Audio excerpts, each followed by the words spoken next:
Hey, all you space cats. Welcome to the Black Hole Podcast, Season 7, Episode 16. I'm your host, Mitch Miller, presidential hopeful, and the most neutral candidate, also probably the most transparent candidate running for President of the United States of America. That's right, I'm the guy asking you to do your civic duty by voting more often, right? You might have to become a little bit more involved in the political process through the proposed platform where the government is held accountable to the people. And look, technically, we're supposed to be doing a lot more citizen review of the government. I've explained this in the previous season about how the Constitution ensures the right to trial by jury.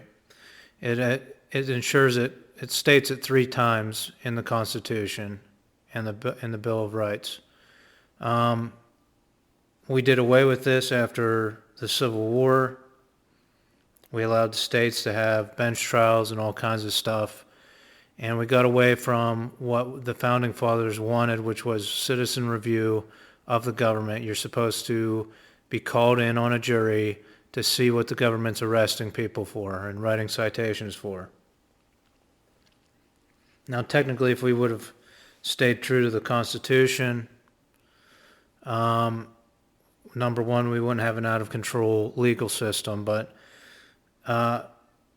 we would probably have to sit on to arrest the amount of people we arrest or write citations for per year in the United States.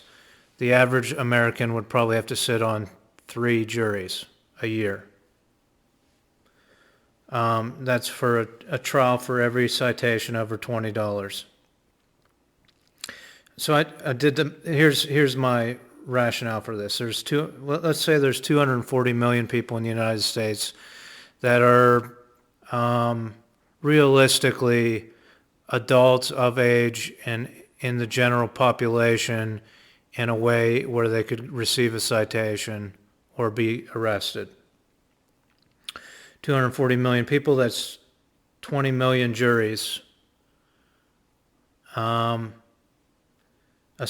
there's 60 million violations per year in the United States, that's 3 juries per year. And these numbers, I'm not just pulling them out of air. I looked into it. There's 41 million traffic violations per year. That's just traffic violations. So I'm assuming that we arrest over 20 million people a year for non-traffic citations in the United States, nationwide. So not only does this mean that we are you figure jury trial is a week, right? Sometimes it's a day, sometimes it's a week, sometimes it's a month. So you're supposed to spend 3 weeks a year. If you want to arrest this amount of people in the United States, your civic duty is to take 3 weeks out of the year and be involved in what the government is doing, or at least 3 days. All I'm asking is that you log into a platform and vote on a couple topics every month or 2, right? This is not the way this country was supposed to function, is that you just show up one day a year for an hour, wait in line for an hour, and vote on a bunch of corrupt politicians to steer our future. And there's plenty of us out there that want to be engaged and do our civic duty. So I hope you'll consider doing your civic duty. I'm not asking for 3 weeks. I'm not even asking for 3 days. We're going to make it convenient, easy, and so, that's what I'm asking. So not only should you be more involved in the government, but there should be this means that there should be or tens of thousands more judges in the judiciary. These are the educated, morally neutral, good paying jobs in the judiciary so that we could have steered ourselves away from this insane prison industrial complex. But we didn't hire the judges. We streamlined it. We're using technology to streamline it even more.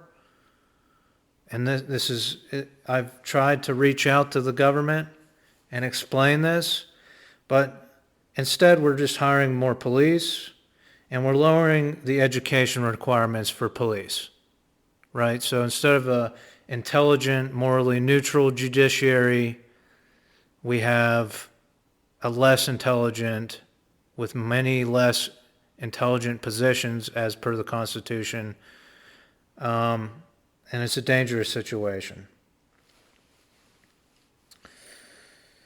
So I said before I'm going to take on big pharmaceutical, and look, herbal medicine, herbs, herbal medicine, herbal supplements is a gray area in this country. It's not regulated, it's untested, and I believe that's because Big Pharma doesn't want you to find an herbal alternative to their chemical drugs, right? As president, I'm going to do everything in my power to create a database, a nationwide database designed for people taking herbal supplements to report whether the supplement was effective, just to compile data. Here's some side effects, here's what happened when I took this for a year, for 6 months. And this may be a potential for artificial intelligence, a potential way to use that. I'm not going to weigh in on that either way. But if we build the database, we can get to figure out what herbal, naturally occurring plants can help humans. And this is something that's important. I said that these corporate communists, they play on our insecurities. This would let us compile data on herbs that help with baldness or weight loss. It could be applied to cosmetics as well if there's allergic reactions to certain cosmetics. So that's one of the things I want to do, is try to build a database to kind of counteract this separation from nature-based remedies to things, and kind of end this gray area by using the power of the government. So another thing, I'm not big on taxes to deter behavior. Okay, I'm not big on it. I'm open to it in certain regards, but I'm in general skeptical of that type of situation. So, for example, they raised taxes on tobacco while I was in, from the time I was in high school till after college, they raised taxes on tobacco hugely. I think that we have the technology now to take tax money and make sure it goes to the source of the problem, right? So we should have took all that extra tax money raised from tobacco and used it for people who couldn't pay their medical bills, that had cancer, that smoked all their lives, lung cancer, throat cancer, whatever. Right? But instead, I think it just went into a general fund. We have the technology, so if you're going to raise taxes to deter things like that, let's put it towards the situation that it's causing, not just put it into paying for golden toilets at the White House, right?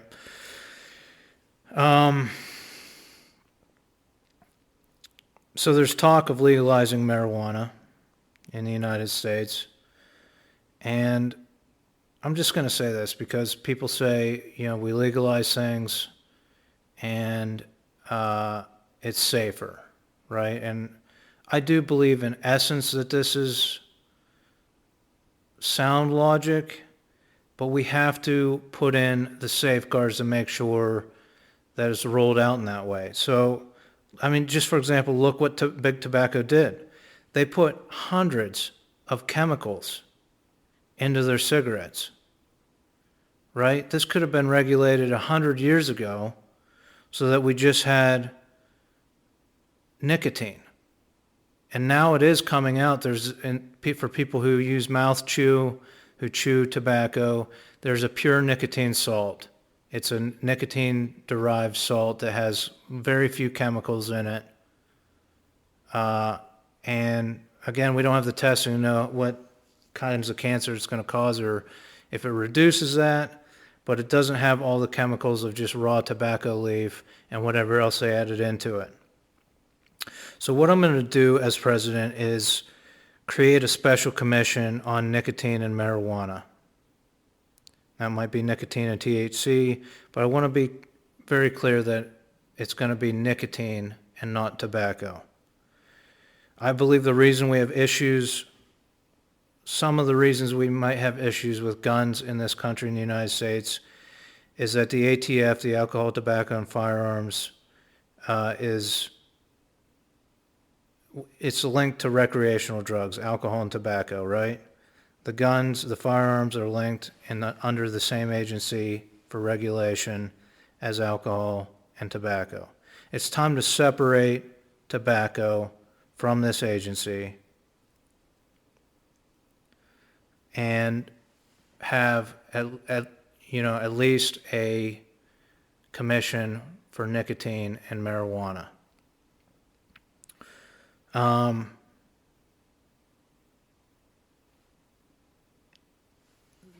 Then we can develop tests for those pure nicotine salts, right? Those people who chew pure nicotine salts, we'll make a little eyedropper test and you can test one of your pouches out, right? And get this out into the public. Hey, I want to make sure that they're coming from a valid source.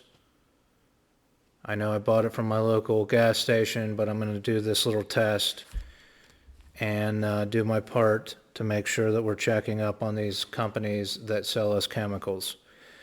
I've noticed in my time around that there's potential for people to spray chemicals on marijuana buds to make them smell nice, to make them more potent, right? There could be sprays developed to spray on that. That's why I think we should develop tests for marijuana that would be like a piece of paper that you could rub on the outside of the buds to check for chemicals. These are two tests we can develop and kind of deploy through this commission and work out from there. This could be expanded to check herbs in your herbal supplement pills. There's like I said, it's a gray area. It's a Wild West situation. It says that there's ashwagandha in the pills, but there might not actually be any ashwagandha in that pill whatsoever because there's no regulation on it. So another addictive activity while we're talking about this stuff is gambling. Gambling is addictive yet legal. Now, I'm skeptical about online gambling, making it super easy for people to gamble right on a phone that they keep in their pocket. As president, because right now the way the gambling works is there's different gaming commissions for each state or each city or whatever. As president, I'm going to do a nationwide requirement on online gambling. Their online gambling companies are going to have to post the percentages on at least the slot games. And they have to align with the percentages in a physical casino. So if a slot game pays out 40% of the money it takes in and 60% goes to the house, that has to be clearly posted and pop up every time they enter into the game.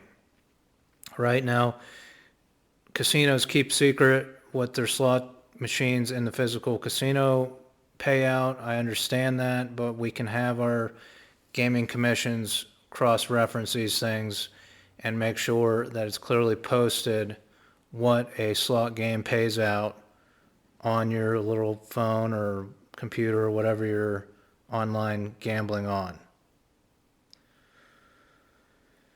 I want to close out by talking about wireless waves and how they might interfere with brain waves. I don't know what you're thinking, but I keep saying the FCC didn't do the tests. And you might have found some tests. I found some rat and mice studies. I think the FCC did do some tests. I think they grew human cells in a petri dish and put a radio or a wireless transmitter next to them. And after a year or 2 years or 5 years, when those cells didn't mutate in any way, they said this is fine for human cells, human beings. Now, the psychology industry is focused on chemical imbalances in the brain, right? And this is, my belief is because Big Pharma has a chemical solution for those chemical imbalances in the brain. But are the FCC or the psychology community, if you call it that, looking into the electrical signals that run through our brains, right? Couldn't it be possible that these electrical signals, when our heads are inundated and just blasted with tons of wireless waves, that those waves coming across our brains could interfere with the electrical signals, and those misfiring electrical signals are telling certain things in the brain to release different chemicals at a rate that is different than the average person, right? Couldn't that be the root cause of the chemical imbalance, is the actual electrical signals, the neurons firing electrical signals and them misfiring somewhat because of all this wireless intensity waves coming through our brains? It's something to think about, right? Is the FCC doing testing on this? I can design some tests. I'd love to design some tests to look into this. But I don't think the FCC is going to do it because there's too much money. They make money off leasing these waves, regulating these waves, and a lot of people enjoy pulling up sports scores and gambling on phones connected to these wireless waves. And yeah, there's some usefulness to it, but as I've explained, we can have every modern convenience without having to connect constantly to a network of wireless waves completely covering our entire nation. Until next time, I wish you peace, prosperity, and homeostasis.